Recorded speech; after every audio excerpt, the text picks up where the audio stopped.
दीवानपुर गांव में सूरज अपनी बूढ़ी मां निर्मला के साथ रहा करता था। सूरज के पिता की एक गंभीर बीमारी के कारण काफी सालों पहले ही मौत हो चुकी थी, जिसके बाद सारा कार्यभार सूरज के कंधों पर ही आ चुका था और सूरज इसे अच्छे से निभा भी रहा था। लेकिन आज निर्मला काफी खुश थी क्योंकि सूरज शादी के बंधन में बंध चुका था। निर्मला अब अपनी बहू गौरी को उसका कमरा दिखाती है। निर्मला बहुत खुश थी, पूरा परिवार बहुत खुश था। इसी के साथ अगले दिन निर्मला की बहू गौरी रसोई की पहली रस्म में अपने हाथों से हलवा बनाती है, जो घर वालों को काफी पसंद आता है। अब तो बीवी आ गई है तो माँ के हाथों का स्वाद तो तू भूल ही गया है। कल तक जो माँ के हाथों के स्वाद की तारीफ किया करता था, आज वो अपनी पत्नी के हाथों के बने हलवे की तारीफ कर रहा है। निर्मला इतना बोलकर वहाँ से उठकर अपने कमरे में चली जाती है। तभी गौरी अपने पति सूरज से कहती है, माँ जी को बुरा तो नहीं लगा ना? आपको क्या जरूरत थी हलवे की तारीफ करने की? बाद में कर देते ना। हाँ, मुझे नहीं बोलना चाहिए था, लेकिन मैं क्या करता, हलवा खाकर मुझसे रहा ही नहीं गया। तभी निर्मला अपने कमरे से आती है और अपनी बहू को अपने पास बुलाती है। माँ, आप बुरा मान गई क्या? अच्छा ठीक है, मुझे माफ कर दो। आपसे अच्छा खाना कोई नहीं बना सकता। मैं तो बस गौरी का दिल रखने के लिए ये सब कह रहा था। अरे बिल्कुल भी नहीं, मुझे सच में बहू के हाथों का हलवा बहुत पसंद आया, तभी तो मैं बहू के लिए अंदर से ये लेने गई थी। निर्मला एक पुराना सा छोटा सा बक्सा खोलती है और उसमें से पायल निकालती है, जो काफी भारी था और उसमें ढेर सारे घुंघरू लगे थे। ये पायल मेरी सास ने मुझे दिए थे। पूरे 6 तोले का पायल है। एक पायल 3 तोले का है। और हाँ, ये मेरी सास यानी तेरी दादी को उनकी सास ने दिया था और तेरी दादी की सास को ये पायल उनकी सास ने दिया था। ना जाने ये परंपरा कितने पीढ़ियों से चल रही है। हाँ, मुझे याद तो है। आपने एक बार बताया भी था कि दादी ने आपको पायल दिया है। सच कहूँ तो ये पायल बहुत ही सुंदर है माँ, और गौरी पर बहुत जचेगा। क्यों गौरी? सचमुच माँ जी, ये पायल तो बहुत सुंदर है। मेरा एक ही बेटा है। जब से इसका बाप गया है तब से मैं इसे बहुत प्यार से पाल पोस कर बड़ा की हूँ, और जब ये बड़ा हुआ तो इसने भी अपनी जिम्मेदारी बखूबी समझी और घर संभाल लिया। अब तू आ गई है तो मुझे किसी चीज की चिंता नहीं है।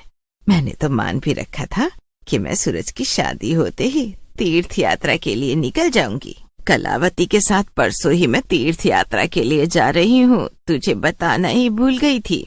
अभी तेरी नई नई शादी हुई है, तुम दोनों ज्यादातर समय एक दूसरे के साथ बिताओ। मैं कलावती और गांव की 1-2 औरतों के साथ जा रही हूँ, कोई दिक्कत नहीं होगी, तू चिंता मत कर बेटा। अगले ही दिन निर्मला कलावती के साथ तीर्थ यात्रा के लिए निकल पड़ती है। उधर सूरज और गौरी अपनी नई शादीशुदा जिंदगी जी रहे होते हैं। सच कहूँ तो तुम्हारे आने से घर में रौनक आ गई है। अच्छा, ऐसा है क्या? फिर इस रौनक को थोड़ा और बढ़ाया जाए। क्यों ना आज मैं माँ जी का दिया हुआ पायल पहनूं और उसकी छन-छन की आवाज से आपको और भी दीवाना कर दूं। जिस वक्त सूरज और गौरी आंगन में बैठे बातें कर रहे होते हैं, उस वक्त रात के 12 बज रहे थे। सच कहूँ तो ये पायल उस जमाने में कितना महंगा रहा होगा। देखो जरा, सचमुच कितना भारी है। और अब के वक्त भी ये काफी महंगा है। 6 तोला तो बहुत ज्यादा होता है। सूरज के कहने पर गौरी वो पायल पहन लेती है और आंगन में घूमने लगती है। पायल की छन-छन की आवाज बहुत ही प्यारी लग रही थी, लेकिन इस बात को सूरज के घर के बाहर कान लगाए 2 चोर सुन रहे होते हैं।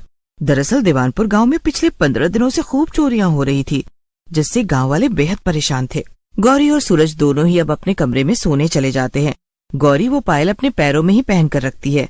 अब करीब 2 घंटे बाद रात के 2 बजे जब पूरा गांव शांत हो जाता है, तो वो दोनों चोर सूरज के घर में घुसते हैं और सूरज और गौरी के मुंह पर तकिया रखकर उन्हें मौत के घाट उतार देते हैं। दोनों की दम घुटने की वजह से मौत हो जाती है और वो चोर वो भारी भरकम पायल लेकर वहाँ से रफू चक्कर हो जाते हैं। अगली सुबह, अरे बेचारी निर्मला तो तीर्थ यात्रा के लिए गई हुई है।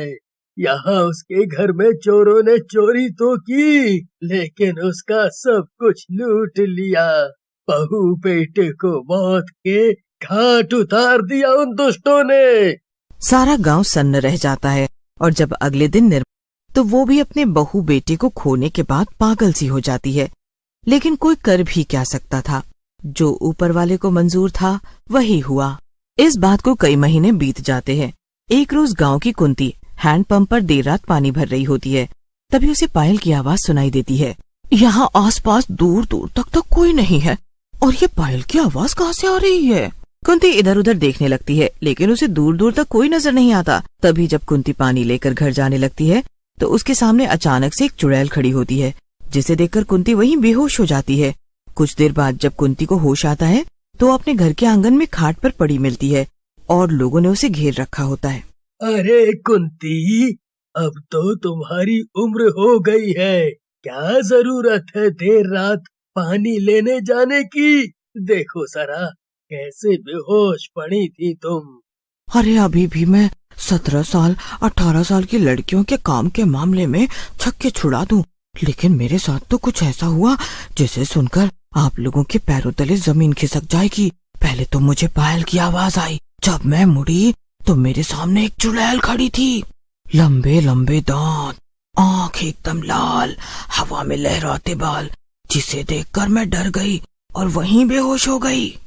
अरे रात के वक्त आजकल मैं भी घूमने निकलता हूँ तो पायल की आवाज सुनता हूँ, और परसों तो मैंने एक औरत को भी देखा था जो जंगल की तरफ जा रही थी। मैं समझ गया था ये कोई बुरी शक्ति ही हो सकती है। हाँ। गांव वाले अब हर दूसरे तीसरे दिन उस चुड़ैल को देखने लगे। उसके पायल की आवाज से लोग डर जाया करते और कुछ देर बाद वो लोगों के सामने आ जाती, लेकिन किसी को कुछ समझ नहीं आ रहा था कि आखिर वो चुड़ैल चाहती क्या है। वो लोगों को नुकसान तो नहीं पहुंचा रही थी, लेकिन उसे देखकर लोग अपनी सुध बुध खो दे रहे थे। आप सभी की बातों पर मुझे पूरा विश्वास है। क्या आप लोगों को एक चुड़ैल नजर आ रही है, लेकिन वो आपका कोई नुकसान नहीं करती। अरे सरपंच जी, डरने की बात तो है ही। वो चुड़ैल एकदम मुंह के सामने आ जाती है और कहने लगती है मेरे कातिल को मौत मिलनी चाहिए। घनश्याम काका, आज के समय में आप ऐसी बातें कर रहे हैं जिस पर बच्चे विश्वास ना करें।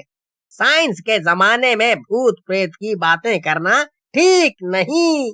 मैं और मेरा दोस्त प्रकाश भले ही नशा करते हैं, लेकिन किसी के घर में चोरी चकारी तो नहीं करते ना काकी। मैं एक तांत्रिक को जानता हूँ, उसे कल ही गांव में बुलाता हूँ। वो तांत्रिक बाकी की चीजें संभाल लेगा, डरने की कोई बात नहीं है। गांव के लोग सरपंच की बात मानकर रात होते ही घर से निकलते ही नहीं। अब अगले दिन गांव में एक तांत्रिक को बुलाया जाता है। वो तांत्रिक आते ही गांव के चारों दिशा में गंगा जल छिड़कता है और आंख बंद करके मंत्र पढ़ने लगता है।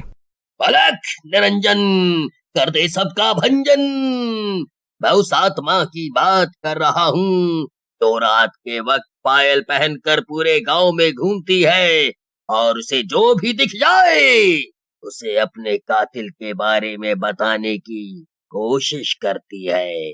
गांव वाले तांत्रिक को देख रहे होते हैं। तांत्रिक गांव के बीचों बीच बरगद के पेड़ के नीचे बैठ जाता है और साधना में लीन हो जाता है। धीरे धीरे दोपहर से शाम और शाम से रात होती है। रात के घने अंधेरे के बीच तांत्रिक को पायल के छनकने की आवाज आने लगती है। तभी तांत्रिक मंत्र पढ़ते हुए अपनी आंखें खोलता है और उसके सामने वो चुड़ैल मौजूद होती है। बाकी गांव वाले अपने घर की खिड़कियों से तांत्रिक को देख रहे होते हैं। सूरज की अर्धांगिनी, जिसे उन दो चोरों ने मौत के घाट उतार दिया, जो इसी गांव के हैं, धीरज और प्रकाश। वही है जो गांव में पिछले कुछ समय से चोरी कर रहे हैं। उस रात मैं और मेरे पति आपस में बातें करते हुए सोने पहुंचे, तभी इन दोनों ने मुझे और मेरे पति को मार डाला और मेरी सास का दिया हुआ पुश्तैनी पायल चुरा लिया। धीरज और प्रकाश भी ये बातें सुन रहे थे। तभी वो दोनों अपने घर का दरवाजा खोलकर भागने लगते हैं और वो चुड़ैल उन दोनों को दबोच लेती है और उनका गला पकड़कर उनका गला मोड़ देती है, जिससे दोनों की वहीं पर मौत हो जाती है। और गांव वालों को उस चुड़ैल की सच्चाई भी मालूम चल जाती है कि आखिर वो चाहती क्या थी। लेकिन उस दिन के बाद वो दोबारा कभी नहीं आती।